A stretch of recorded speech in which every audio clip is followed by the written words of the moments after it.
রাসূলুল্লাহ সাল্লাল্লাহু আলাইহি ওয়াসাল্লামের জীবনের সর্বশেষ ওসিয়ত উম্মতের প্রতি, মানে ইন্তেকালের আগে সর্বশেষ ওসিয়ত নামাজ। সবাই জোরে বলবেন, আমার নবী দুনিয়া থেকে যে বিদায় নিছেন, বিদায় নেওয়ার আগে সর্বশেষ ওসিয়তটা কি?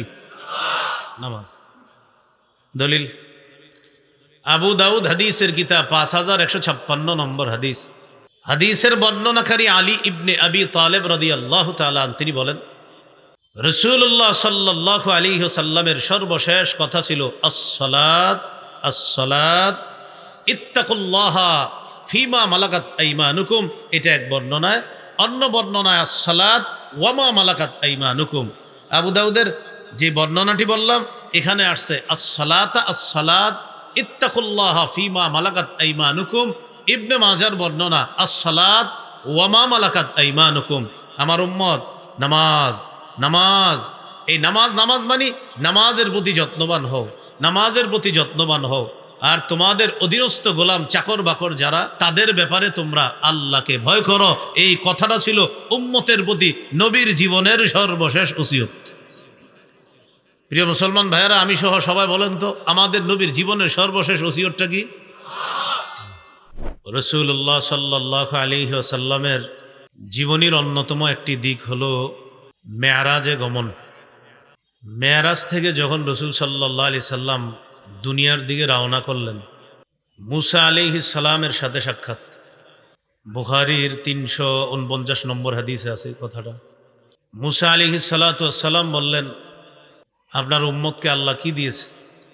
রাসূলুল্লাহ সাল্লাল্লাহু আলাইহি ওয়াসাল্লাম বললেন, 50 ওয়াক্ত নামাজ। মুসা আলাইহিস সালাতু ওয়াস সালাম বললেন, আপনার উম্মত 50 ওয়াক্ত নামাজ এই পড়ার সামর্থ্য রাখে না, এটা তাদের জন্য কষ্টকর হবে, আরো কমায় আনেন। রাসূলুল্লাহ সাল্লাল্লাহু আলাইহি ওয়াসাল্লাম আল্লাহর কাছে গেলেন, আল্লাহ কমায় দিলেন। এইভাবে বারবার নবীজি আল্লাহর কাছে যায়, আবার মুসা নবীর সাথে সাক্ষাৎ হয়। তিনি বারবার জিজ্ঞাসা করে কত ওক্ত, তো 5 ওক্ত কমাইলে যা যা থাকে এটা বলে। সর্বশেষ 5 ওক্ত কমাইতে কমাইতে 50 ওক্তের মধ্যে 45 ওক্ত কমানো হয়ে গেছে। 5 ওয়াক্ত নামাজ নিয়ে রওনা করলেন। মুসা আলাইহিস সালাতু ওয়াস সালাম বললেন, কত ওক্ত নামাজ? নবী বললেন 5 ওক্ত। মুসা নবী বললেন, এটাও এরা ভালোভাবে পড়বে না, আরো কমায় আনেন। রাসূলুল্লাহ সাল্লাল্লাহু আলাইহি ওয়াসাল্লাম বললেন, আমার রবের কাছে আর কমানোর বিষয়ে আমি আবদার করব না, আমার লজ্জা লাগতেছে। 45 ওক্ত কমায় দিস, থাক 5 ওক্ত থাক, আর কমানোর কথা বলবো না, আমার লজ্জা করতেছে। রাসূলুল্লাহ সাল্লাল্লাহু আলাইহি ওয়াসাল্লাম 5 ওক্ত নামাজ নিয়ে রওনা করলেন। আল্লাহ তাআলা রাসূল সাল্লাল্লাহু আলাইহি সাল্লামকে বললেন, হাবিব, নির্ধারণ করেছিলাম 50 ওক্ত, আপনার আবেদনের পরিপ্রেক্ষিতে আমি কমাইতে কমাইতে 45 ওক্ত কমিয়ে দিলাম। 5 ওক্ত নিয়ে আপনি রওনা করলেন। আপনার উম্মত যদি 5 ওক্ত পড়ে, সব 50 ওক্তেরই ঠিক থাকবে। এই বিষয়টার প্রতি লক্ষ্য রেখে আপনাদের সামনে তেলাওয়াত করেছি সূরা নিসার 103 নম্বর আয়াত। আয়াতে আল্লাহ বলেন, ইন্নাস সালাতা কানাত আলাল মুমিনিনা কিতাবাম মাওকুতা। নিশ্চয়ই মুমিনদের উপর সময় মতো নামাজ পড়া ফরজ। মুমিনদের উপর সময় মতো নামাজ পড়া ফরজ। এই বিষয়ে কয়েকটি কথা আমরা জানব। প্রথম কথা হলো, নামাজ ইসলাম যেই 5টি ভিত্তির উপর প্রতিষ্ঠিত করা হয়েছে, এই 5টির মধ্যে অন্যতম একটি ভিত্তি হলো নামাজ। সহিহ বুখারীর 8 নম্বর হাদিস। এই হাদিসে আছে, রাসূলুল্লাহ সাল্লাল্লাহু আলাইহি ওয়াসাল্লাম বলেন, বুনিয়াল ইসলামু আলা খামসিন। ইসলামকে প্রতিষ্ঠিত করা হয়েছে 5টি ভিত্তির উপর। শাহাদাতি আল্লাহ ইলাহা ইল্লাল্লাহ ওয়া আন্না মুহাম্মাদার রাসূলুল্লাহ। 1 নাম্বার এই সাক্ষী দেওয়া যে আল্লাহ ছাড়া কোনো ইলাহ নাই, মুহাম্মদ সাল্লাল্লাহু আলাইহি ওয়াসাল্লাম আল্লাহর রাসূল। 2 নাম্বার ওয়া ইকামিস সালাহ, নামাজ প্রতিষ্ঠিত করা। 3 নম্বর ওয়া ইতাইজ যাকাত, যাকাত আদায় করা। 4 নম্বর ওয়াল হজ্জি, হজ করা। 5 নম্বর ওয়া সাওমি রমাদান, রমজানের রোজা রাখা। এই 5 ভিত্তির মধ্যে দ্বিতীয় ভিত্তিটার নাম হলো নামাজ। আজকের আলোচনার দ্বিতীয় কথা, নামাজ ইসলামের যে রুকুন আছে, রুকুনের মধ্যে অন্যতম গুরুত্বপূর্ণ একটি রুকুন হলো নামাজ। সহিহ বুখারীর বর্ণনা 7373 নম্বর হাদিস। এই হাদিসের মধ্যে আছে, লাম্মা বাআসান নবিয়্যু সাল্লাল্লাহু আলাইহি ওয়াসাল্লাম মুআয ইবনে জাবালিন ইলা নাহবিল ইয়ামান। রাসূলুল্লাহ সাল্লাল্লাহু আলাইহি ওয়াসাল্লাম যখন তার সাহাবী মুআজ ইবনে জাবাল রাদিয়াল্লাহু তাআলা আনহুকে ইয়ামান দেশের দিকে প্রেরণ করলেন, নবীজি মুআজ ইবনে জাবালকে বললেন, মুআজ, ইন্নাকা তাকদামু আলা কওমিন মিন আহলিল কিতাব, তুমি এমন এক জাতির কাছে যাইতেছ যে জাতি হলো আহলে কিতাব। তাদের কাছে যাওয়ার পর সর্বপ্রথম তাদেরকে যে দাওয়াত দিবা তুমি, আইয়ুহিদুল্লাহ, তারা যেন আল্লাহর একত্ববাদ স্বীকার করে, এই একত্ববাদের দাওয়াত দিবা। ফাইন আরফু জালিকা, তারা যদি আল্লাহর একত্ববাদের বিষয়টা জেনে নেয়, এই বিদ্যা অর্জন করার পর এই বিষয়টা যদি তারা মেনে নেয়, দ্বিতীয় নাম্বারে তাদেরকে জানায়া দিবা, আখবিরহুম আন্নাল্লাহ, তুমি তাদেরকে এই সংবাদ দিবা যে আল্লাহ কদ ফারাদা আলাইহিম খামসা সালাওয়াতিন, আল্লাহ পাক রব্বুল আলামিন তাদের উপর 5 ওয়াক্ত নামাজ ফরজ করেছেন, ফি ইয়াউমিহিম ওয়া লাইলাতিহিম, দিনে এবং রাতে আল্লাহ তাদের উপর 5 ওয়াক্ত নামাজ ফরজ করেছেন। তাহলে 1 নাম্বার তাওহীদের দাওয়াত দিবা, 2 নাম্বার তাদেরকে ইসলামের অন্যতম গুরুত্বপূর্ণ রুকুনের দাওয়াত দিবা, সেটা হলো কি, যে আল্লাহ তাদের উপর দিনে এবং রাতে 5 ওয়াক্ত নামাজ ফরজ করেছে, এই দাওয়াত দিবা। এই হলো আজকের দ্বিতীয় কথা আমরা জানলাম। প্রথম কথা জানলাম ইসলামের 5 ভিত্তির একটা হলো নামাজ, দ্বিতীয়টা জানলাম ইসলামের অন্যতম গুরুত্বপূর্ণ একটি রুকন হলো নামাজ। 3 নাম্বার কথা, আল্লাহ তাআলা সর্ব অবস্থায় নামাজের প্রতি যত্ন নেওয়ার আদেশ করেছেন। সর্ব অবস্থায়, মুকিম অবস্থায় থাকলেও নামাজের গুরুত্ব দিতে হবে, মুসাফির অবস্থায় থাকলেও নামাজের গুরুত্ব দিতে হবে, সুস্থ থাকলেও নামাজের গুরুত্ব দিতে হবে, অসুস্থ থাকলেও নামাজের গুরুত্ব দিতে হবে, স্বাধীন দেশে বসবাস করলেও নামাজের গুরুত্ব দিতে হবে, পরাধীন দেশে যদি কোনো মুসলমান বসবাস করেন সেখানেও নামাজের গুরুত্ব দিতে হবে, যুদ্ধ কবলিত কোনো রাষ্ট্রে যদি বসবাস করে সেখানেও নামাজের প্রতি যত্নবান হতে হবে মুসলমান।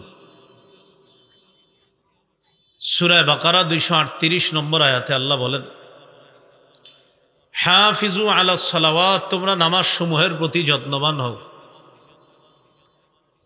যে কোনো অবস্থায় থাকবা নামাজের প্রতি যত্নবান হবা।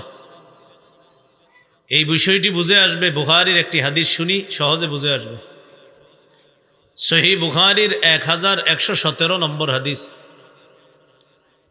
হাদিসের বর্ণনাকারী সাহাবীর নাম ইমরান ইবনে হুসাইন রাদিয়াল্লাহু তাআলা, তিনি বলেন, কানাত বি বাওয়াসির, আমার অর্শরোগ ছিল। অর্শরোগ চিনেন তো? অর্শরোগ। সাহাবী বলেন, আমার অর্শরোগ হয়েছে। এখন আমার যে অর্শরোগ, এই অবস্থা আমি নামাজ পড়ব কিভাবে, এই মাসালা জিজ্ঞাসা করলাম নবীর কাছে। সালতুন নবিয়্য সাল্লাল্লাহু আলাইহি ওয়াসাল্লাম আনিস সালাহ, আমি নবীজির কাছে মাসালা জানতে চাইলাম, হুজুর আমার তো অর্শরোগ আছে, আমার নামাজের কি মাসালা? রাসূলুল্লাহ সাল্লাল্লাহু আলাইহি ওয়াসাল্লাম বললেন, সল্লি কাইমান, তুমি দাঁড়িয়ে নামাজ পড়বা।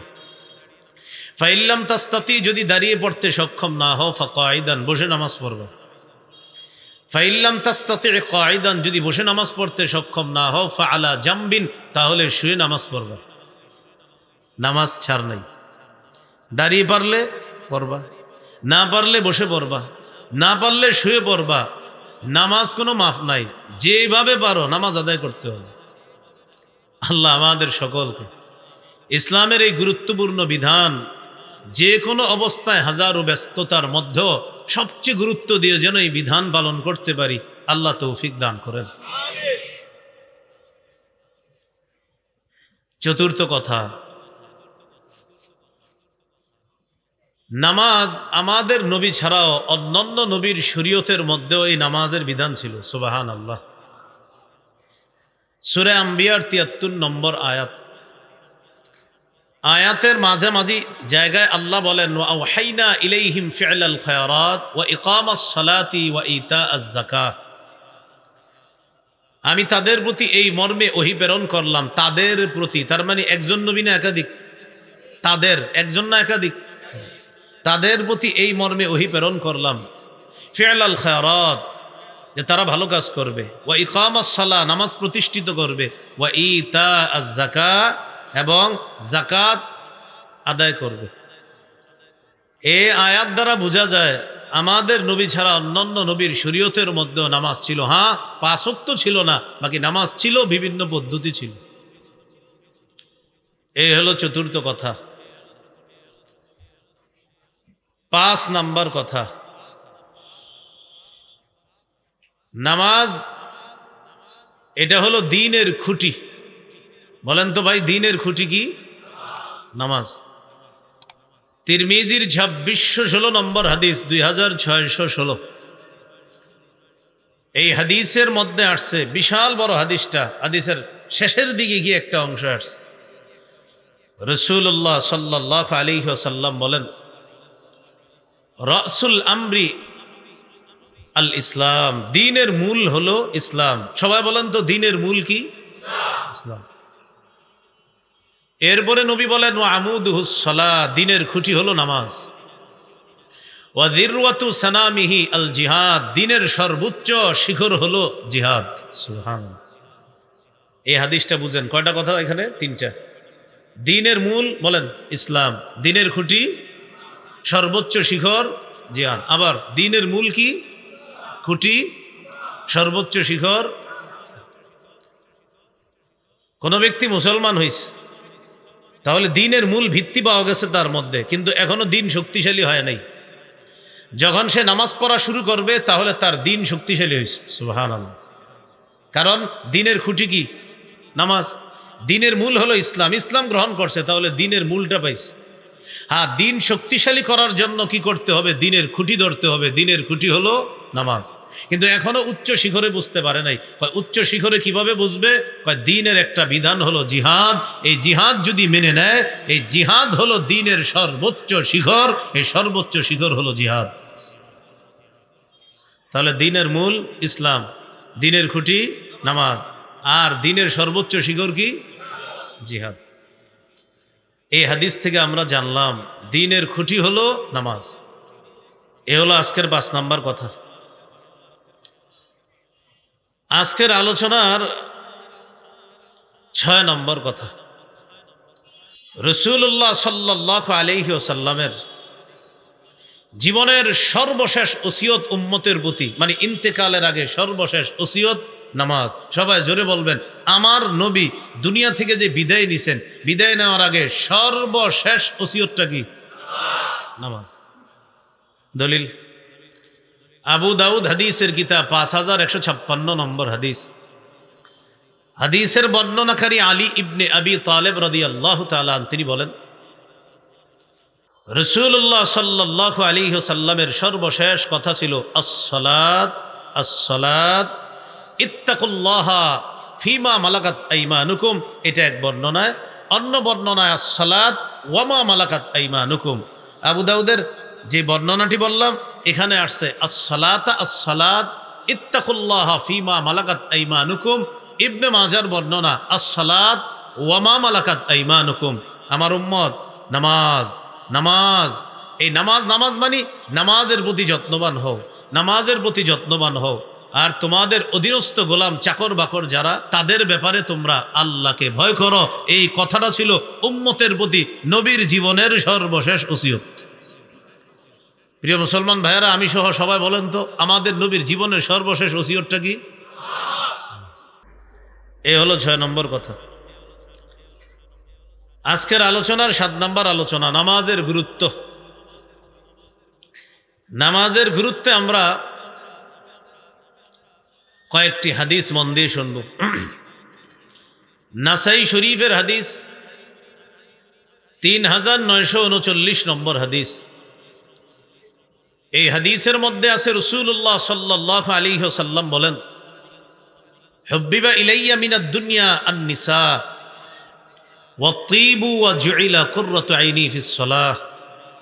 রাসূলুল্লাহ সাল্লাল্লাহু আলাইহি ওয়াসাল্লাম বলেন, এই পৃথিবীর মধ্য থেকে 3টি জিনিস আমার কাছে প্রিয় করে দেওয়া হয়েছে। আমাদের নবীর কাছে 3টি জিনিস প্রিয় করে দেওয়া হয়েছে। 1 নাম্বার আন-নিসা, মা জাতি নবীর কাছে খুব প্রিয়। 2 নাম্বার অতীব, সুগন্ধি। 3 নাম্বার জুইলা কুররাতু আইনি ফিস সালাহ। নবীজি বলেন, নামাজের মধ্যে আমার চোখের শীতলতা রাখা হয়েছে। এর মানে আমার নবী নামাজে দাঁড়াইলে সবচেয়ে বেশি আনন্দ পাইতেন। তো নবী বলেন আমার চোখের শীতলতা এটা করে দেওয়া হয়েছে কি নামাজটাই ছিল আমার চোখের শীতলতা। এখান থেকে বুঝে আসে নামাজের গুরুত্ব, যে নবী বলেন পৃথিবীর 3টা জিনিস আমার কাছে সবচেয়ে প্রিয় করে দেওয়া হয়েছে, এই 3টার মধ্যে একটা হলো নামাজ। নামাজের গুরুত্বের মধ্যে আরেকটা হাদিস শুনি আমরা। সহিহ বুখারীর বর্ণনা 4836 নম্বর হাদিস। এই হাদিসের বর্ণনাকারী সাহাবীর নাম মুগীরা ইবনে শুবা রাদিয়াল্লাহু তাআলা আনহু। তিনি বলেন কামান নবী সাল্লাল্লাহু আলাইহি ওয়াসাল্লাম, নবীজি নামাজের মধ্যে এত অধিক সময় দাঁড়িয়ে থাকতেন, হাত্তা তাওয়াররামাত কদামাহ, দাঁড়িয়ে থাকতে থাকতে নবীর 2 পা মুবারক ফুলে যেত। কিলা লাহু, নবীকে বলা হতো গফারাল্লাহু লাকা মা তাকদ্দামা মিন যামবিকা ওয়া মা তাআখার, হুজুর আপনার আগে পরে কোনো গুনাহ নাই, সব মাফ, কোনো গুনাহ নাই আপনার, তো কোনো গুনাই নাই, আপনি এত লম্বা সময় নামাজে দাঁড়িয়ে থাকেন, আপনার পা মুবারক ফুলে যায়। রাসূলুল্লাহ সাল্লাল্লাহু আলাইহি ওয়াসাল্লাম জবাব দিতেন আফালা আকুনু আবদান শাকুরা, আমি কি আল্লাহর শুকর গুজারি বান্দা হব না, যে আল্লাহ আমাকে এত বড় নেয়ামত দান করেছেন, এই আল্লাহর শুকরিয়া আদায় করার জন্য আমি লম্বা সময় নামাজের মধ্যে কাটিয়ে দিয়েছি। তাহলে বলেন তো আমাদের নবী নামাজে কম সময় দাঁড়িয়ে থাকতেন না অনেক বেশি সময়? না, আমরা যদি নামাজে দাঁড়াই, কোনো কারণে যদি নামাজের মধ্যে কারেন্ট চলে যায়, দাড়িতে হাত দেয়, কপালে হাত দেয়, চেহারায় হাত দেয়, মেজাজ খারাপ, থুর, খালি থুরটা কইতে পারে না নামাজে, না বলে ফেলত, ঠিক না? থুর যদি কওয়ার সুযোগ থাকতো বলে ফেলত, মেজাজ খারাপ। বুখারীর আরেকটা হাদিস শুনেন, 1135 নম্বর হাদিস। এই হাদিসের মধ্যে আছে আব্দুল্লাহ ইবনে মাসউদ রাদিয়াল্লাহু তাআলা, নবীর একজন সাহাবী, তিনি বলেন একদিন শখ করে আল্লাহ রসুলের সাথে রাতের নামাজে দাঁড়াইছি। শখ বুঝেন তো? কেমনি বুঝাবো বাংলাটা? শখ মানে আউস, মানে শখ, শখ, শখ বলেন আগ্রহ, শখ করে মানে আমার শখের জিনিস এটা, এরকম বলেন না, এই আর কি। নবীর সাথে শখ করে নামাজে দাঁড়াইছে। কোন নামাজ? রাতের নামাজ। মানে নবী রাতে যে তাহাজ্জুদ পড়ে, নফল পড়ে, এই নামাজে দাঁড়াইছে। সাহাবী শখে নবীর সাথে দাঁড়াইছে যে আজকে নবীর সাথে রাতে নামাজ পড়ব। সাহাবী বলেন শোনো কি ঘটনা ঘটছে জানো? লাম ইয়াজাল কাইমান, তিনি ইমাম, আমি হইলাম মুক্তাদি। এত লম্বা সময় নবী নামাজে দাঁড়ায় রয়েছে, আমি মনে মনে একটা নিয়ত করে ফেলছি যে নিয়তটা বেশি সুন্দর না। অন্যান্য সাহাবীরা বললেন আপনি কি নিয়ত করছেন, আমরা একটু জানতে চাই। তো তিনি বলেন হামামতু বিআমরি সাউইন, একটা মন্দ নিয়ত করে ফেলেছিলাম। তো অন্যরা জানতে চাইলেন নিয়তটা কি, একটু বলেন। তিনি বললেন হামামতু আন আকউদা ওয়া আদারান নাবিয়্যা সাল্লাল্লাহু আলাইহি ওয়াসাল্লাম, আমি নিয়ত করে ফেলেছিলাম নবী এত সময় লম্বা সময় নামাজে দাঁড়িয়ে আছে, আমি নিয়ত করে ফেলেছিলাম আমি বসে যাব, নবীরে ছেড়ে দিব, মানে আমি ইক্তেদা চাইরা বসে যাই, নবী নামাজ পড়ুক। চিন্তা করেন, সাহাবীদের নামাজ আমাদের চাইতে অনেক গুরুত্বপূর্ণ ছিল তাদের নামাজ, তারাও লম্বা সময় নামাজ পড়তেন, কিন্তু সাহাবী বলেন নবী এত লম্বা সময় নামাজে দাঁড়িয়ে থাকতেন যে আমি নিয়তি করে ফেললাম বসে যাই, ইক্তেদা ছেড়ে দিই। সুবহানাল্লাহ। হ্যাঁ, তাহলে আমার আপনার নামাজের কি পরিমাণ গুরুত্ব দেওয়া দরকার। নামাজের গুরুত্ব সম্পর্কে আরেকটা হাদিস শোনেন, এই হাদিসটাই নামাজের গুরুত্ব বোঝার জন্য যথেষ্ট। সহিহ বুখারীর 687 নম্বর হাদিস। এই হাদিসে আছে রাসূল সাল্লাল্লাহু আলাইহি সাল্লামের সহধর্মিনী আমাদের আম্মাজান উম্মুল মুমিনিন আয়েশা সিদ্দিকা রাদিয়াল্লাহু তাআলা আনহাকে জিজ্ঞাসা করা হয়েছে, নবীর ইন্তেকালের আগের অসুস্থতাকালীন সম্পর্কে জিজ্ঞাসা করা হয়েছে। নবী ইন্তেকালের আগে প্রায় টানা 13 দিনের মতো অসুস্থ ছিলেন, তো ওই অসুস্থকালীন সম্পর্কে জিজ্ঞাসা করা হয়েছে। আম্মাজান বলেন ওই সময়ের কথা তোমাদেরকে কি বলবো, একদিনের ঘটনা শোনো। একটু আগে যেই নামাজটা গেছে, কোন নামাজ? এশার নামাজ। একদিন এশার নামাজের সময় সাহাবীরা মসজিদে অপেক্ষা করতেছে। রাসূলুল্লাহ সাল্লাল্লাহু আলাইহি সাল্লাম প্রচন্ড অসুস্থ হয়ে গেছে। আম্মাজান আয়েশা সিদ্দিকা রাদিয়াল্লাহু তাআলা আনহাকে নবীজি জিজ্ঞাসা করলেন, ঘরের সদস্য যারা আরো তাদেরকে জিজ্ঞাসা করলেন আসাল্লান নাস, আচ্ছা সাহাবীরা কি নামাজ পড়ছে? আম্মাজান জবাব দিলেন লা হুম ইয়ান্তাজিরুনা, হুজুর সাহাবীরা এখনো নামাজ পড়ে নাই, তারা আপনার অপেক্ষায় আছে, আপনি যাবেন, আপনার ইমামতিতে তারা নামাজ পড়বে। রাসূলুল্লাহ সাল্লাল্লাহু আলাইহি ওয়াসাল্লাম বললেন, দাউলি মাআন ফিল মিখতাব, গোসলের পাত্রে এক পাত্র পানি আনো। পানি আনস, আনার পর ফাগতাসালা, রাসূল সাল্লাল্লাহু আলাইহি সাল্লাম গোসল করলেন। গোসল করার পর নবীজি যখন নিজের একটু হালকা অনুভব করলেন, গোসল করার পর মানে একটু ভালো লাগে তো শরীরটা, জাহাবালিয়া নুআ, যাওয়ার জন্য নবীজি একটু উঠার জন্য উদ্যত হলেন, যে নবীজি উঠে দাঁড়াবে তারপর মসজিদে যাবে। যেই মাত্র নবী উঠে দাঁড়াবেন মসজিদে যাওয়ার জন্য, উগমিয়া আলাই, সাথে সাথে আবার বেহুশ হয়ে গেছে, মানে প্রচুর অসুস্থ। বেহুশ হওয়ার পর সুম্মা আফাক, হুশ ফিরে আসছে একটু পরে। হুশ ফিরে আসার পর রাসূলুল্লাহ সাল্লাল্লাহু আলাইহি সাল্লাম বললেন, আসাল্লান নাস, সাহাবীরা নামাজ পড়ছে? জবাব দেওয়া হলো, লা, এখনো পড়ে নাই, হুম ইয়ান্তাজিরুনা, তারা আপনার অপেক্ষায় আছে। নবীজি বললেন, দাউলি মাআন ফিল মিখতাব, তাহলে ঠিক আছে পানি আনো গোসলের পাত্রে, আবার পানি আনো। আবার পানি আনছে, আনার পর ইগতাসালা, নবী গোসল করলেন, পুরা শরীরটা ভালোভাবে ধৌত করলেন। গোসল করার পর জাহাবালিয়া নুআ, মসজিদে যাওয়ার জন্য যেই মাত্র নবী একটু উঠে দাঁড়াবে, উগমিয়া আলাই, আবার বেহুশ হয়ে গেছে। আপনারা বুঝতেছেন তো সবাই? বেহুশ হওয়ার পর সুম্মা আফাক, একটু পর হুশ ফিরে আসছে। এটা কোনো গল্প নয়, সহিহ বুখারী 687 নম্বর হাদিস। নবীজি যখন বেহুশ হয়ে গেছে, একটু পরে হুশ ফিরে আসছে। আসার পর নবী জিজ্ঞাসা করলেন, আসাল্লান নাস, সাহাবীরা নামাজ পড়ছে? জবাব দেওয়া হলো, লা হুম ইয়ান্তাজিরুনা, এখনো পড়ে নাই, আপনার অপেক্ষা আছে। নবীজি বললেন, দাউলি মাআন ফিল মিখতাব, গোসলের পাত্রে আরেক পাত্র পানি আনো। আবার পানি আনছে, আনার পর রাসূল সাল্লাল্লাহু আলাইহি সাল্লাম আবার নিজের শরীরটা ধৌত করেছেন। শরীর মুবারক ধৌত করার পর জাহাবালিয়া নুআ, আবার একটু দাঁড়িয়েছেন যাওয়ার জন্য, যেই মাত্র দাঁড়াতে উদ্যত হলেন, সাথে সাথে উগমি আলাই, আবার বেহুশ হয়ে গেছে। কয়বার হলো? 3 বার। সুম্মা আফাক, হুশ ফিরে আসছে। হুশ ফিরে আসার পর নবীজি বললেন, আসাল্লান নাস, নামাজ পড়ছে? বললেন, হুজুর এখনো পড়ে নাই, অপেক্ষা আছে। নবীজি বললেন, আয়েশা, আমি মনে হয় যেতে পারবো না, একটা লোক ডাকো। নবী একজনকে ডাকলেন, ডাকায়া বললেন, যাও আবু বকরের কাছে যাও, গিয়ে আবু বকরকে বলো, আবু বকর যেন সাহাবীদেরকে নামাজ পড়ায় দেন। নামাজের প্রতি কি পরিমাণ গুরুত্ব থাকলে, যার আগে কোনো গুনাহ নাই, পরে কোনো গুনাহ নাই, আল্লাহর পরে যিনি শ্রেষ্ঠ এ ব্যাপারে কোনো সন্দেহ নাই, তিনি নামাজে যাওয়ার জন্য বারবার বেহুশ হইতেছে, আবার হুশ ফিরে আসে, আবার শরীর ধৌত করে নামাজে যাওয়ার জন্য। শেষে বললেন, আয়েশা, আবু বকরকে বলো নামাজ পড়াইয়া দিতে। আম্মাজান বলেন, অন্নাস উকুফুন ফিল মসজিদ, কয় শোনো, যেই নামাজের অপেক্ষায় সাহাবীরা ছিল সেটা হলো এশার নামাজের অপেক্ষায় সাহাবীরা মসজিদে ছিল। তো আম্মাজান বলেন, এইভাবে আমার আব্বা আবু বকর সিদ্দিকের ইমামতিতে সাহাবায়ে কেরাম নবীর অসুস্থতাকালীন সময়ে নামাজ পড়েছেন। একদিন জোহরের সময় বা আসরের সময় ঘটনা কি ঘটলো, নবীজি নিজের একটু হালকা অনুভব করলেন।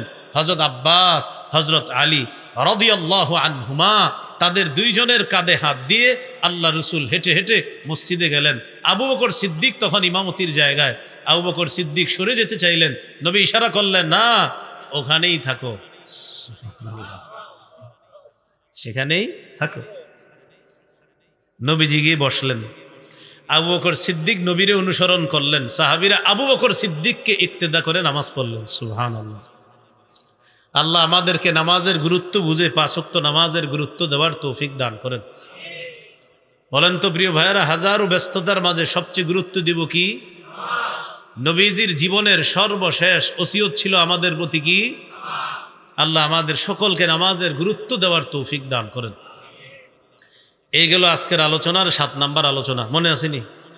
7 নাম্বার নামাজের গুরুত্ব গেল। আজকের আলোচনার 8 নাম্বার আলোচনা, নামাজের উপকারিতা। নামাজ পড়লে কি উপকার? নামাজের 1 নাম্বার উপকার, নামাজ পড়লে অন্তরে আল্লাহ প্রদত্ত একটা প্রশান্তি আল্লাহ দান করেন। সুবহানাল্লাহ। আবু দাউদের হাদিস, 4986 নম্বর হাদিস। হাদিসটি মন দিয়ে শুনেন। এক তাবি বলেন, আমি আমার আনসারি শ্বশুর বাড়িতে বেড়াইতে গেলাম। কোন বাড়িতে? আনসারি শ্বশুর বাড়িতে বেড়াইতে গেলাম। আমিও গেলাম, আমার আব্বাও গেলেন। মানে আমার শ্বশুর আর আমার আব্বার হলো বেয়াই। তো আব্বা তার বেয়াইকে দেখতে, আমি আমার শ্বশুরকে দেখতে গেলাম। নাউদহু, আমাদের উদ্দেশ্য হলো আমার অসুস্থ শ্বশুরকে দেখতে যাওয়া। শ্বশুর অসুস্থ, সেই হিসাবে আমি জামাতা হিসাবে রওনা করলাম, আর আমার আব্বা ব্যয় হিসাবে রওনা করলাম। আনসারি শ্বশুর বাড়িতে গেলাম। যাওয়ার পর অসুস্থ শ্বশুরের পাশে আমি আর আমার বাবা বসা, জামাতা বসা আর ব্যয় বসা। ইতিমধ্যে নামাজের সময় হয়েছে। নামাজের সময় হওয়ার পর আমার অসুস্থ শ্বশুর ঘরের একটা মেয়েকে ডাক দিয়ে বললেন, ইয়া জারিয়া, হে মেয়ে, ই তুলি বি উজুইন, আমার জন্য অজুর পানি আনো। কে বলতেছে? সুস্থ মানুষরা না অসুস্থ ব্যক্তি? সুবহানাল্লাহ পড়েন। পানি আনো, অজুর পানি আনো। কেন? অজুর পানি আনো। লি উসাল্লিয়া ফাস্তারিহা, তুমি অজুর পানি আনবা, অজু করে নামাজ পড়বো, নামাজের মাধ্যমে যেন একটু প্রশান্তি লাভ করতে পারি। কেমনে বুঝামো? আর সাহাবীরা অসুস্থ হইলে নামাজের মাধ্যমে প্রশান্তি খুঁজে, মানে তাদের ঔষধ হলো নামাজ। পানি আনো, অজু করি, নামাজ পড়ি। কেন? একটু শান্তি দরকার। তো সামনে যে দুইজন বসা, তারা কি অসুস্থ না সুস্থ? তারা মাসালা বলতেছেন। আনকার না হুজালিকা, তারা বললেন, আরে আপনি অসুস্থ, আপনার ক্ষেত্রে তো মাসালা আছে, আপনার উজুর আছে, আপনি থামেন। আমার অসুস্থ শ্বশুর বললেন, শোনো, তুমি আমারে নিষেধ করবা না। আমি একদিন আল্লাহ রসুলকে দেখছি, হজরত বেলালকে বলছি, ইয়া বেলাল, ও বেলাল, কুম, তুমি দাঁড়াও, ফাকিম, একামত দাও, ফারিহনা বিসসালাহ, তুমি একামত দিলেই তো নামাজ শুরু হবে, নামাজের মাধ্যমে আমাদেরকে একটু প্রশান্তি করো, আমাদেরকে একটু শান্তি করো। তাহলে নামাজ প্রশান্তির। আবু দাউদের আরেকটা হাদিস, 1319 নম্বর হাদিস, 1319, এই হাদিসে আছে, কানান নবিয়্যু সাল্লাল্লাহু আলাইহি ওয়াসাল্লাম ইদা হাযাবাহু আমরুন সাল্লাহ, রাসূলুল্লাহ সাল্লাল্লাহু আলাইহি সাল্লামের কাছে যখন কোনো পেরেশানি কাজ করত, নবী যখন কোনো বিষয়ে পেরেশানি কাজ করত, সাল্লাহ, তিনি নামাজ পড়তেন। বলেন ভাই, কি শিখলাম? এই যে নবীর কোনো পেরেশানি কাজ করলে তিনি কি করতেন? বলেন তো, নবীর জীবনীর অন্যতম একটা দিক, নবী পেরেশান হইলে, এটা নবীর জীবনী কিনা বলেন তো? নবী পেরেশান হইলে কি করতেন? আমাদের জন্য অনুসরণীয় কি নবীর জীবনী না? এখন আপনারা বলেন, নবীর জীবনী থেকে কি পাইলাম? পেরেশান হলে আমরা কি করব? নামাজ পড়ব। তা আমাদের অভ্যাস, আগে আমরা মানুষকে বলি, চারোদিকে ফোন দেই, ভাই বিপদে আছে, না, আগে আল্লাহরে বলেন। সর্বপ্রথম আল্লাহর সাথে কথা বলবেন। তাহলে নামাজের 1 নম্বর উপকারিতা, নামাজ প্রশান্তির কারণ। সুবহানাল্লাহ।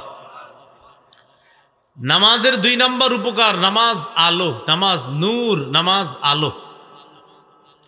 সহিহ মুসলিমের হাদিস, রাসূলুল্লাহ সাল্লাল্লাহু আলাইহি ওয়াসাল্লাম বলেন, আত-তুহুরু শাত্রুল ঈমান, পবিত্রতা হলো ঈমানের অঙ্গ।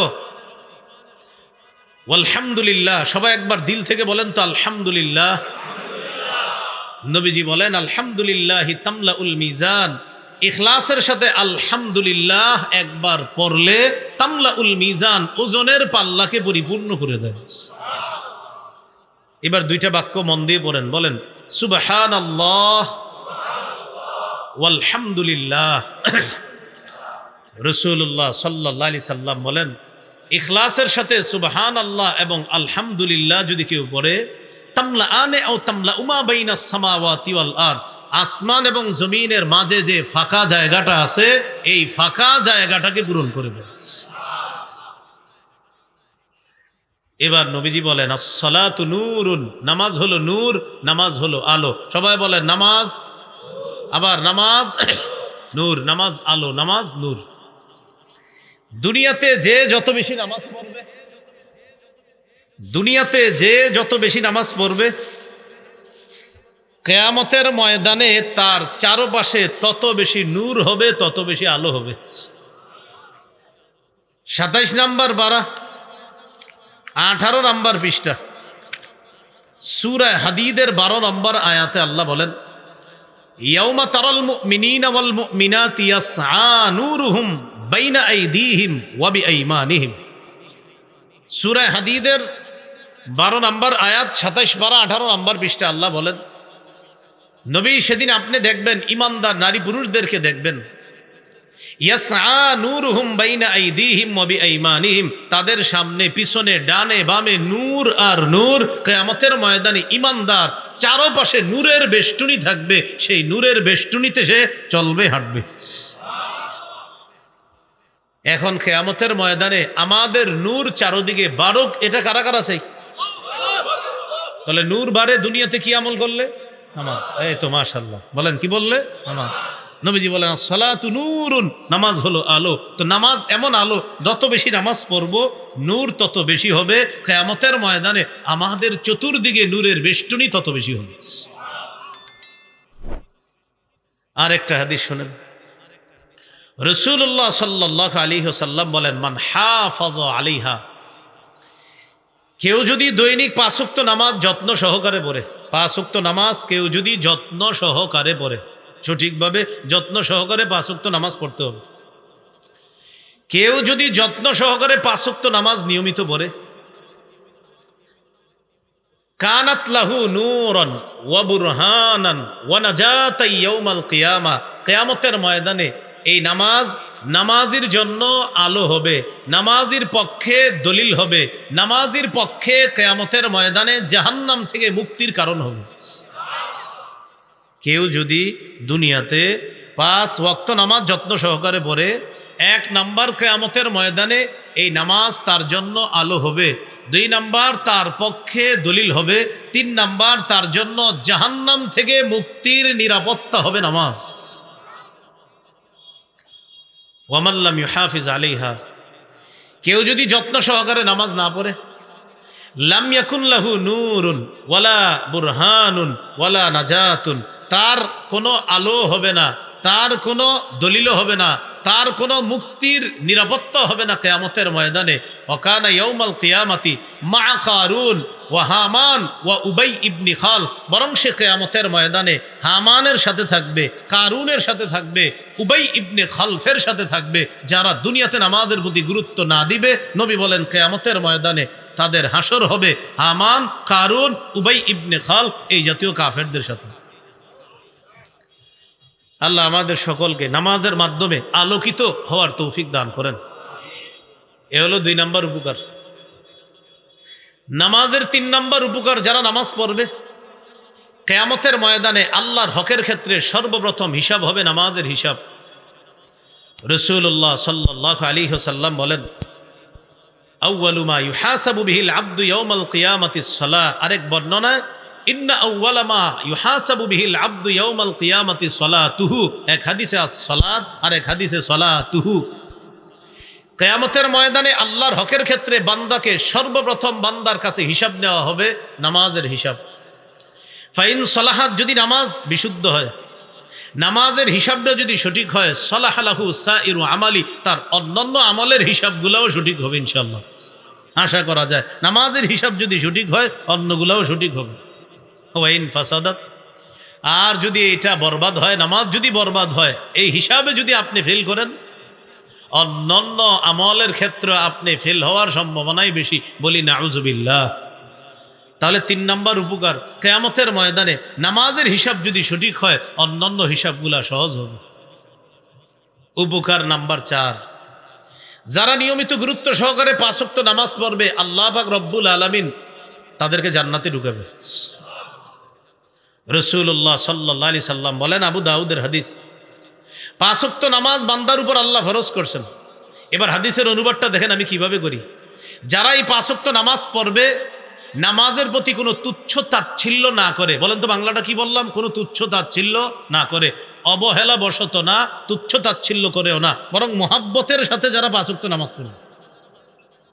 একটা হলো আর মন চায় না, ধুর মিয়া বন্ধুরা ধরে নিয়ে গেছে, হ্যাঁ আর ভাল লাগে না, তো বেটা জানোস না আমার কাজ ছিল, তুই আমার মসজিদে নিয়ে এসোস, মেজাজ খারাপ। নবী বলেন, কেউ যদি তুচ্ছ তাচ্ছিল্য না করে নিয়মিত নামাজ 5 ওয়াক্ত পড়ে সঠিকভাবে, কানা লাহু আলাল্লাহি আহদুন, আল্লাহর ওয়াদা আইয়ুদখিলাহুল জান্নাহ, আল্লাহ তাকে জান্নাতে প্রবেশ করাবেন। আল্লাহর ওয়াদা, আল্লাহ তাকে জান্নাতে প্রবেশ করাবেন। এ হলো 4 নাম্বার উপকার। নামাজ যারা নিয়মিত পড়বে, 5 নাম্বার উপকার, অস্থিরতা থেকে আল্লাহ তারে মুক্তি দান করবে। সুবহানাল্লাহ। বলেন, অনিয়মিত নামাজ পড়লে না নিয়মিত? নিয়মিত নামাজ পড়লে। সূরা মাআরিজ 19, 20, 21, 22, 23 নম্বর আয়াতে আল্লাহ পাক রব্বুল আলামিন বলেন, ইন্নাল ইনসানা খুলিকা হালুআ, নিশ্চয় মানুষকে সৃষ্টি করা হয়েছে অস্থির করে। হালুআ মানে অস্থির রূপে। 20 নম্বর আয়াতে আছে, ইদা মাসসাহু শাররু জাজুআ, মানুষকে যখন কোনো অকল্যাণ স্পর্শ করে সে অতিমাত্রায় উৎকণ্ঠিত হয়ে পড়ে। ওয়াইদা মাসসাহুল খায়রু মানুআ, যখন কোনো কল্যাণ তাকে স্পর্শ করে, মানুআ সে অতিশয় কৃপণ হয়ে যায়। অকল্যাণ স্পর্শ করলে মেজাজ খারাপ, থুর ভাল লাগে না। আর যদি টাকা পয়সা হয়ে যায় তখন আবার আটকায় রাখে, না দিব না, আমার কৃপণ হয়ে যায় অতিমাত্রায়। আল্লাহ বলেন, তবে ইল্লাল মুসাল্লিন, যারা নামাজি তারা অস্থিরতাও তাদের মধ্যে থাকবে না, অকল্যাণ আসলেও তারা উৎকণ্ঠিত হবে না, আর যদি তাদের টাকা পয়সা হয় তারা অতিমাত্রায় কৃপণ হবে না, যারা নামাজি। সুবহানাল্লাহ। তবে সুবহানাল্লাহ পড়ার পরে আয়াতটা শুনেন, নামাজি মানে কি বুঝলা তোমরা? আল্লাহ বলেন, আল্লাযীনা হুম আলা সালাতিহিম দাঈমুন, যারা নিয়মিত নামাজ। বলেন যারা, তাহলে বলেন অনিয়মিত না নিয়মিত? হ্যাঁ, নিয়মিত যদি নামাজ পড়েন তাহলে এই মাসালা। আল্লাহ আমাদেরকে কথাগুলা বোঝার তৌফিক দান করেন। তাহলে কারো মধ্যে যদি অস্থিরতার স্বভাব থাকে, কারো যদি অকল্যাণ আসলে তার মধ্যে উৎকণ্ঠিত হওয়ার স্বভাব থাকে, মানে আপনার জীবনে এখন একটা খারাপ অবস্থা আছে, এখন আপনি ধৈর্য না ধরে খালি উৎকণ্ঠিত হয়ে যাচ্ছেন এবং আল্লাহর ব্যাপারে উল্টাপাল্টা ধারণা শুরু করছেন, এরকম যদি কারো মধ্যে থাকে, আবার আপনার টাকা পয়সা হয়ে গেছে, আল্লাহ হঠাৎ দিছে, মানে আপনি অতিমাত্রায় কৃপণ হয়েছেন, আল্লাহ বলেন তোমার মধ্যে এই 3টা বদভ্যাস থাকবে না। তুমি অস্থির হবে না, তুমি উৎকণ্ঠিতও থাকবা না, তুমি কৃপণতাও করবা না। আল্লাহ বলেন কারা? ইল্লাল মুসাল্লিন, যারা নামাজি। আল্লাহ বলেন কোন নামাজি? আল্লাযীনা হুম আলা সালাতিহিম দাঈমুন, যারা যত্ন সহকারে নিয়মিত 5 ওয়াক্ত নামাজ আদায় করে। এ হলো সূরা মাআরিজের 19 থেকে 23 নম্বর আয়াত। তাহলে 5 নম্বর উপকার, অস্থিরতা থেকে মুক্তির উপায় নামাজ। নামাজের 6 নম্বর উপকার, নামাজ অশ্লীলতা এবং অপছন্দনীয় কাজ থেকে দূরে রাখে, বিরত রাখে। 21 নম্বর পারা 1 নম্বর পৃষ্ঠা সূরা আনকাবুতের 45 নম্বর আয়াত। আল্লাহ পাক রব্বুল আলামিন বলেন, ইন্নাস সালাতা তানহা আনিল ফাহশাই ওয়াল মুনকার, নিশ্চয়ই নামাজ তানহা বাধা দেয়, বিরত রাখে, আনিল ফাহশা অশ্লীলতা থেকে, ওয়াল মুনকার এবং অপছন্দনীয় কাজ থেকে। যারা নামাজ পড়েন মসজিদে যতক্ষণ থাকেন অশ্লীল কাজ করেন কেউ? অপছন্দনীয় কাজ করেন? এই যে যতক্ষণ নামাজে থাকবেন আপনি অশ্লীল কাজ করবেন না, এটা প্রথম ব্যাখ্যা। মসজিদে গেলেন, মনে করেন এশার আধা ঘন্টা আগে, এশার নামাজ পড়লেন, বিতির সহ 20 মিনিট গেল, আধা ঘন্টা আর 20 মিনিট হলো 50 মিনিট। এই 50 মিনিট পরে নামাজের পরে আবার তালিমে বইছেন আরো আধা ঘন্টা, 50-এ আধা ঘন্টা হলো 1 ঘন্টা 20 মিনিট। 1 ঘন্টা 20 মিনিট, এই যে 1 ঘন্টা 20 মিনিট আপনি ছিলেন, এই 1 ঘন্টা 20 মিনিট আপনি কিন্তু কোনো গুনাহ করেন নাই, অশ্লীল কাজ করেন নাই, কারণ আপনি গুনাহমুক্ত পরিবেশে ছিলেন, নামাজের পরিবেশে ছিলেন। আল্লাহর কোরআন বলে নামাজ তোমাকে অশ্লীল কাজ থেকে দূরে রাখবে, অপছন্দনীয় কাজ থেকে দূরে রাখবে। এটা হলো একটা ব্যাখ্যা। আরেকটা ব্যাখ্যা, যারা নিয়মিত নামাজ পড়ে তারা যদি হঠাৎ কোনো খারাপ কাজ করে তখন কি বলে জানেন? ইস, আমি কি করলাম, আমি না নামাজ পড়ি। এই যে দেখেন, আমি না নামাজ পড়ি, আমি এটা কি করলাম, মানে নামাজ ওরে ধাক্কা দিছে, এই মিয়া তুমি না নামাজ পড়ো, তুমি এটা কেমনে করলাম? একটা লোক মনে করেন মাশাআল্লাহ হঠাৎ দাওয়াত তাবলিগে গিয়ে নামাজি হয়েছে, আগে সে নামাজ পড়তো না, আগে খারাপ কাজ করলে সে এতটা আপনার অনুশোচনায় ভুগতো না, কিন্তু নামাজি হওয়ার পর হঠাৎ একটা খারাপ কাজ করলেই অনুশোচনায় ভোগে, আমি এটা কি করলাম, আমি না নামাজ ধরছি। ইমাম সাহেবের কাছে আইসা বলে, হুজুর আমার দ্বারা ভয়ঙ্কর একটা অপরাধ হয়ে গেছে, ইন্না লিল্লাহ, আমি হুজুর গত 2 বছর ধরে নামাজ পড়ি। দেখেন, গত 2 বছরের মধ্যে অপরাধ হইলে তার মধ্যে অনুশোচনা কাজ করে, কেন? সে নামাজ ধরছে, এই নামাজ তাকে অনুশোচনা করতে বাধ্য করে, তুমি না নামাজি, তোমার দ্বারা তো এই কাজ করা ঠিক না। এই জন্য আল্লাহ বলে নামাজ অশ্লীল এবং অপছন্দনীয় কাজ থেকে দূরে রাখে। আল্লাহ আমাদেরকে নিয়মিত নামাজ পড়ার তৌফিক দান করেন। নামাজের 7 নম্বর উপকার, নামাজ গুনাহ মুক্তির কারণ, নামাজ গুনাহ মুক্তির কাফারা, নামাজ গুনাহের জন্য কাফারা। গুনাহ নাই কার কার, এরকম কেউ আসেননি? তাহলে গুনাহের কাফারা কি বলেন তো? নামাজ। সহিহ বুখারীর বর্ণনা 582 নম্বর হাদিস। এই হাদিসের মধ্যে আছে রাসূলুল্লাহ সাল্লাল্লাহু আলাইহি ওয়াসাল্লাম বলেন, আরাআইতুম লাউ আন্না নাহরান বিবাবি আহাদিকুম ইয়াগতাসিলু মিনহু কুল্লা ইয়াউমিন 5 মাররাত। আচ্ছা, তোমরা কি মনে করো তোমাদের কারো বাড়ির সামনে একটা পুকুর আছে, ওই পুকুরের মধ্যে বাড়ির মালিক দৈনিক 5 বার গোসল করে, হাল ইয়াবকা মিন দারানিহি শাইউন, তার শরীরে কি কোনো নাপাক থাকবে? সাহাবীরা বললেন লা ইয়াবকা মিন দারানিহি শাইউন, তার শরীরে কোনো নাপাক থাকবে না। রাসূলুল্লাহ সাল্লাল্লাহু আলাইহি ওয়াসাল্লাম বললেন ফাযালিকা মিসলুস সালাওয়াতিল খামস ইয়ামহুল্লাহু বিহিন্নাল খাতায়া।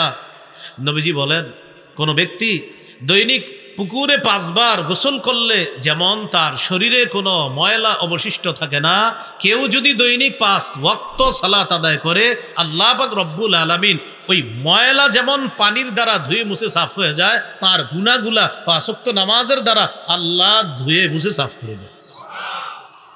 তাহলে বলেন, সবাই বলবেন, ময়লা সাফ করে কি? বলেন পানি। বলেন ময়লা দূর করে কি? গুনাহ দূর করে কি? নামাজ। বলেন ময়লা দূর করে কি? গুনাহ দূর করে কি? আল্লাহ আমাদের সকলকে 5 ওয়াক্ত নামাজ গুরুত্ব সহকারে দৈনিক পড়ার তৌফিক দান করেন।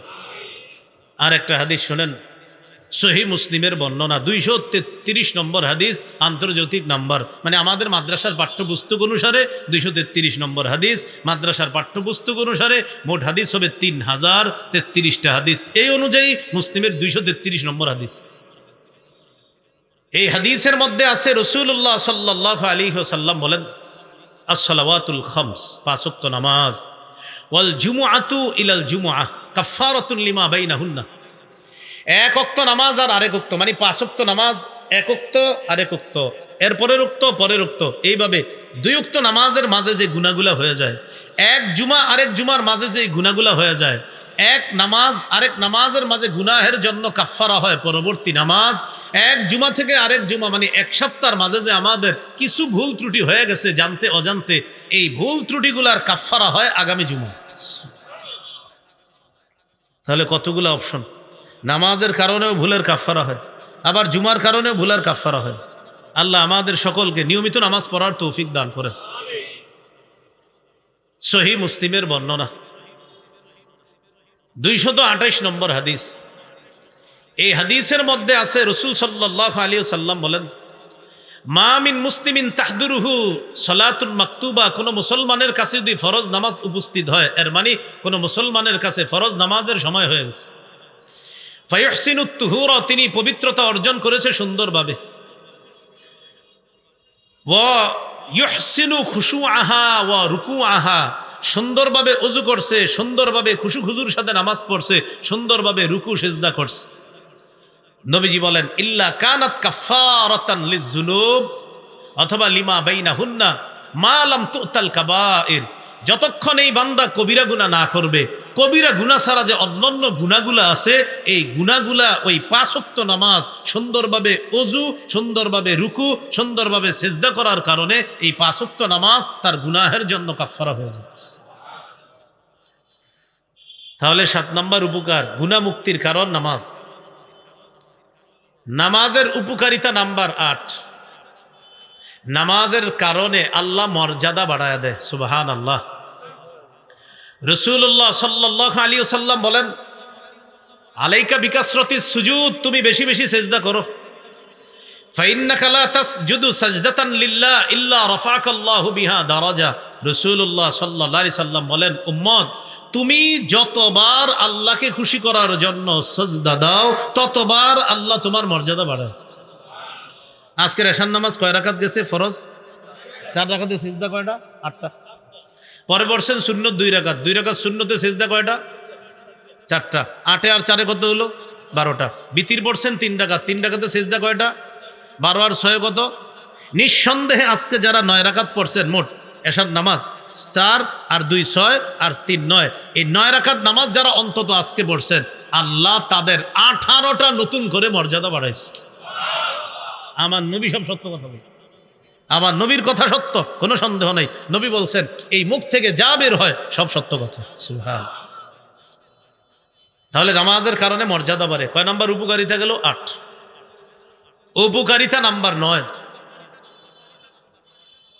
জান্নাতে নবী যেই জান্নাতে থাকবে, নবী জান্নাতের যে বালাখানায় থাকবে, আমাদের নবীর বালাখানার আশেপাশে কারা কারা থাকতে চাই ইনশাআল্লাহ? হ্যাঁ, কোথায়? কার আশেপাশে? কার? নবীর সাথী। জান্নাতে নবীর সাথী হতে চাই সবাই?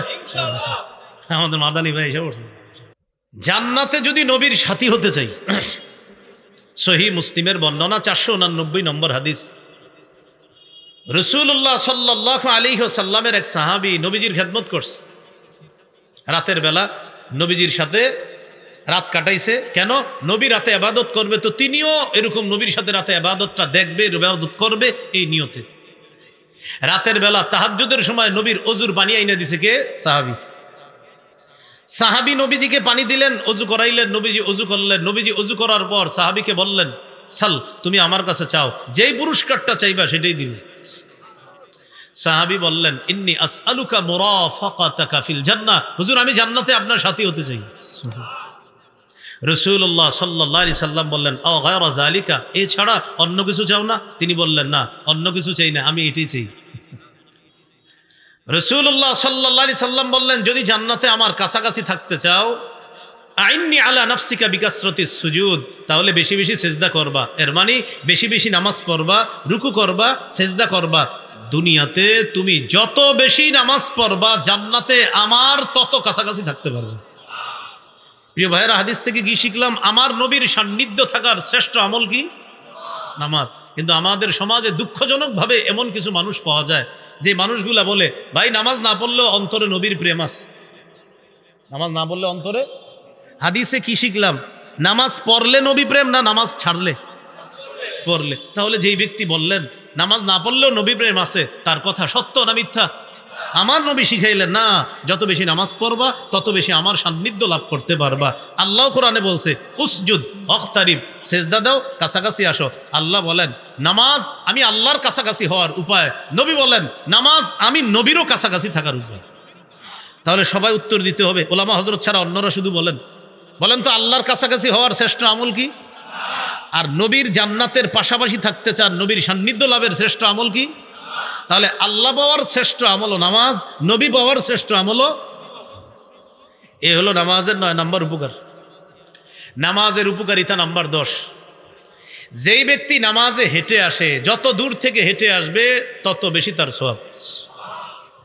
রাসূলুল্লাহ সাল্লাল্লাহু আলাইহি সাল্লাম বলেন, মান তাতাহহারা ফি বাইতিহি, যে ব্যক্তি নিজের ঘরে ওযু করে, ওযু করার পর সুম্মা মাশা ইলা বাইতিম মিন বুয়ুতিল্লাহ, অতঃপর আল্লাহর কোন ঘরের দিকে রওনা করে হেঁটে হেঁটে, আল্লাহর ঘরের দিকে যে সে হেঁটে হেঁটে রওনা করে, নবী বলেন একটা কদম ফালায় তার একটা গুনাহ মাফ হয়, একটা মর্যাদা বাড়ে।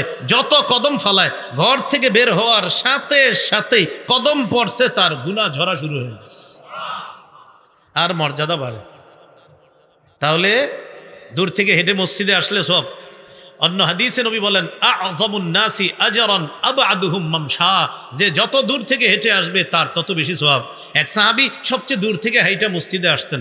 অন্য সাহাবী তাকে পরামর্শ হিসাবে বললেন, আচ্ছা ভাই, আপনি এত দূর থেকে আসেন, আমি বলছিলাম কি, লাবিশ তারাইতা হিমারান তারকাবুহু ফিজ যালমাই, আপনি যদি একটা গাধা ক্রয় করতেন, তাহলে প্রচন্ড রৌদ্রের মধ্যে অন্তত গাধার উপরে সোয়ার হয়ে মসজিদে আসতে পারতেন। আপনি 5 ওয়াক্ত নামাজই এত দূর থেকে হেঁটে আসেন, প্রচন্ড গরমের সময়ও আপনি হেঁটে হেঁটে আসেন, খুব কষ্ট লাগে, একটা গাধা কিনে এটার উপরে সোয়ার হয়ে আসবেন আপনি। ওই সাহাবী একটু পরে বলতেছে, এই শোনো, আমি গাধা কিনবো না, আমি গাধা কিনবো না। তো কেন? ইন্নী উরিদু আইয়ুক্তাবালি মামশায়া ইলাল মসজিদ ওয়া রুজুই ইযা রাজাতু ইলা আহলি, আমি চাই আমি হেঁটে হেঁটে মসজিদে যতবার আসবো, মসজিদ থেকে যতবার আমার পরিবারের কাছে যাব, হাদিস অনুযায়ী আমার প্রতিটা কদমে মর্যাদা বাড়বে, আমার গুনাহ মাফ হবে। নবীজি এই কথা শুনে বললেন, জামা আল্লাহু লাকা কুল্লাহ, তুমি যা বলছো আল্লাহ যেন তোমাকে পরিপূর্ণভাবে পুরাটা দান করেন। সুবহান।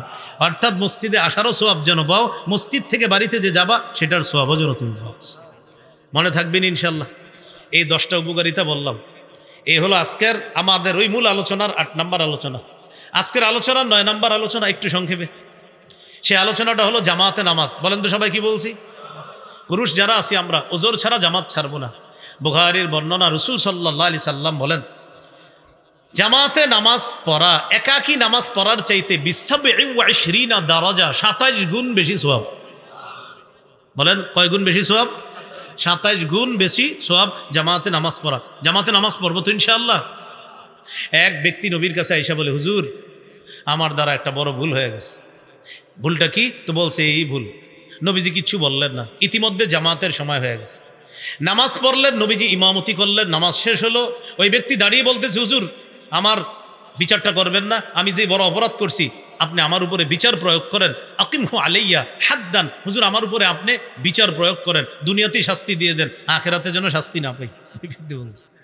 নবীজি তাকে বললেন, আহাদারতাস সালাতা মা'ানা, তুমি কি আমাদের সাথে জামাতে নামাজ পড়ছো? এই যে মাত্র জামাত পড়লাম আমরা। তিনি বললেন, জি আমি আপনাদের সাথে জামাতে নামাজ পড়ছি। নবীজি বললেন, জামাতে নামাজ পড়ার কারণে তুমি যে সমস্যার কথা বলছো আল্লাহ মাফ করে দিস।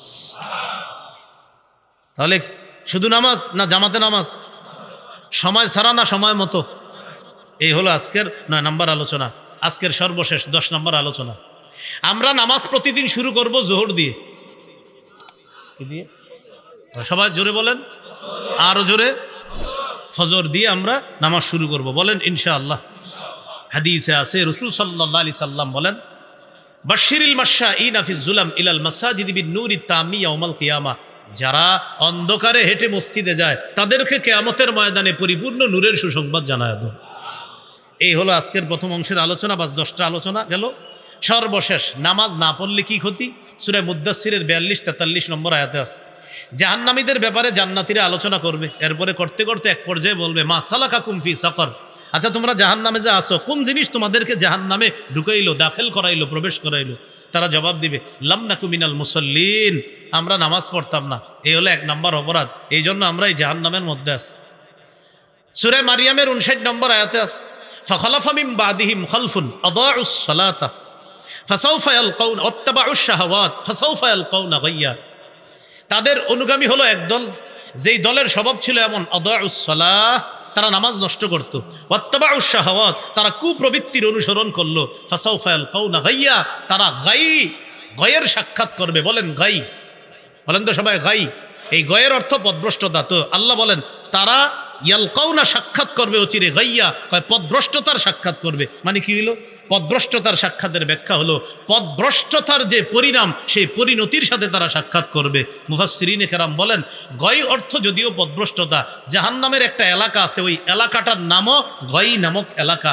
ওই এলাকার মধ্যে থাকবে কারা? বেনামাজিরা। এই গয় নামক জাহান্নামের গর্তের মধ্যে যখন আগুন জ্বলবে, এত তাপ হবে আগুনের, অন্যান্য গর্ত আল্লাহর কাছে বলবে, আল্লাহ এই গর্তের তাপ একটু কমাও। মানে অন্য গর্তেও আগুন জ্বলে, আর বেনামাজিদের গর্তে যে আগুনটা জ্বলে, এই আগুনের গর্তের পাশে যে গর্তগুলা, ওই গর্ত আল্লাহর কাছে বানাচ্ছে, বলবে আল্লাহ এই আগুনের মিটারটা একটু কমায়া দাও। মানে এত ভয়ঙ্কর হবে আগুনের মিটার, অন্যান্য জাহান্নামের আগুন এই আগুনের ব্যাপারে আল্লাহর কাছে সুপারিশ করবে যে একটু কমাও।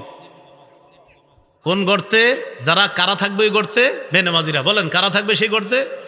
আল্লাহ আমাদেরকে হেফাজত করেন, আল্লাহ আমাদেরকে হেফাজত করেন। তাহলে ভাই নামাজ পড়বো তো ইনশাল্লাহ, সবাই নামাজ পড়বো তো ইনশাল্লাহ। মাথা যদি পাথর দিয়ে ফাটা হয়, জিনিসটা কি খারাপ নাকি ভালো? বলেন তো। খারাপ। মাথা যদি পাথর দিয়ে ফাটা হয়। বুখারীর 1143 নম্বর হাদিস। এই হাদিসে আছে নবী একটা স্বপ্ন দেখছিলেন। এই হাদিসে সংক্ষেপে আছে, অন্য হাদিসে লম্বা আছে। 7 শ্রেণীর ভয়ঙ্কর অপরাধীদের ব্যাপারে আলোচনা। বাকি এই হাদিসে ওই 7 শ্রেণীর এক শ্রেণীর কথা আসছে। নবীজি একটা স্বপ্ন দেখছে, সেটা কি? আল্লাযী ইউসলাগু রাসুহু বিল হাজার, এক ব্যক্তির মাথা পাথর দিয়ে ফাটা হচ্ছে, মাথা। নবীজি জিবরিল আমিনকে বললেন, জিবরিল এই লোকটাকে যার মাথা পাথর দিয়ে ফাটা হচ্ছে, নবীজি বললেন, হুজুর সে হলো ইয়াখুজুল কোরআন, যে কোরআন ধারণ করেছে, ফায়ারফুজুহু আন, কিন্তু কোরআনের উপর আমল করে নাই। কোরআন ধারণ করেছে, কোরআনের উপর আমল করে নাই। আর ওয়ানামু আনিস সালাতিল মাকতুবা, ফরজ নামাজ থেকে সে ঘুমায়া থাকতো, উদাসীন থাকতো, নামাজ পড়তো না ঠিক মতো। এই জন্য তার এই শাস্তি হবে, কিয়ামতের আগ পর্যন্ত তার এই শাস্তি চলতে থাকবে। আর কিয়ামতের ময়দানে আবার এরপরে জাহান্নামের শাস্তি তো আসি। আল্লাহ আমাদের সকলকে, আজকে আমাদের আলোচনার সূচনা হয়েছিল সূরা নিসার 103 নম্বর আয়াত আর বুখারীর 349 নম্বর হাদিস দিয়ে। যে নবী মেরাজ থেকে যে পুরস্কারটা নিয়ে এসেছিলেন সেটা হলো নামাজ। এই জন্য আমরা সবাই একবার ওই মোহাব্বতের কথাটা আবার বলি। বলেন সবাই, হাজারো ব্যস্ততার মাঝে, আবার হাজারো ব্যস্ততার মাঝে সবচেয়ে গুরুত্ব দিব নামাজ।